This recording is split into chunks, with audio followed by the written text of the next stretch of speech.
decisions. I'm heavy today. Debt, bondage, and poor decisions. I'm going to say this, and you don't have to say amen. Your spirit going to agree with me. Some of y'all are fighting stuff that ain't even your problem. You are dealing with compounded confusion. It was spirits that was never broke in your bloodline, that did nobody ever break, that has been growing for years and years, which is why you can't figure out why you always get to a certain point and come crashing. It's because there was a ceiling placed over your bloodline that was never broken. But I want to declare God birthed you in that family to break something. I don't know who I'm preaching to.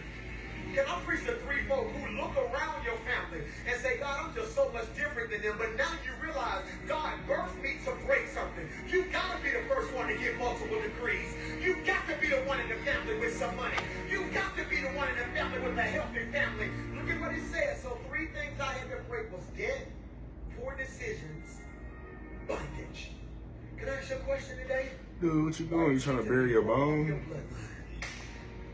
I want to ask you trying to bury your bone in the pillow? What did you see your mama deal with that if you ain't careful, you falling into yourself?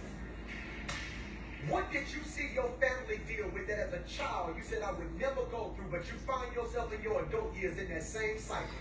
I'm going to make this declaration, and you can receive it if you want to. God, anoint me to be a cycle breaker.